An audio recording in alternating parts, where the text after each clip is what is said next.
പ്രിയപ്പെട്ടവരെ, ഏറ്റവും വലിയ കരാർ ഏതാണ്? അത് നമ്മുടെ റഹ്മാനായ റബ്ബിനോട് നമ്മൾ എടുത്ത കരാറാണ്. വിശുദ്ധ ഖുർആൻ പറയുന്നു, വബിഅഹ്ദില്ലാഹി ഔഫു, അല്ലാഹുവിനോട് നിങ്ങൾ ഏറ്റെടുത്ത കരാറുകൾ നിറവേറ്റണം. ഏതാണ് നാം അല്ലാഹുവിനോട് ഏറ്റെടുത്ത കരാറ്?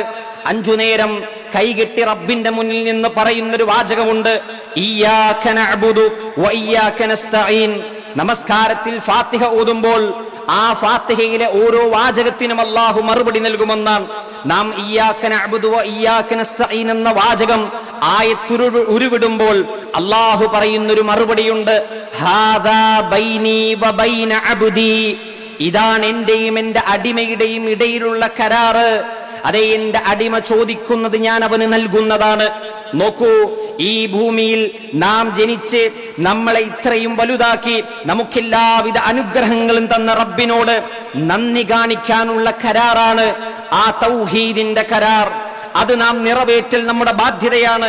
ഏത് നിമിഷത്തിലും ഏത് സന്ദർഭത്തിലും ഏത് പരീക്ഷണങ്ങൾ നേരിടുമ്പോഴും ഇയ്യാക നഅ്ബുദു വ ഇയ്യാക നസ്തഈൻ, ഞാൻ എന്റെ റബ്ബിനെ മാത്രമേ ആരാധിക്കൂ, ഞാൻ എന്റെ റബ്ബിനോട് മാത്രമേ സഹായം തേടൂ എന്ന അടിയുറച്ച തൗഹീദിന്റെ വിശ്വാസം പൂർത്തീകരിക്കുമ്പോഴാണ് നാം അല്ലാഹുവിനോടുള്ള കരാറ് പൂർത്തീകരിക്കുക.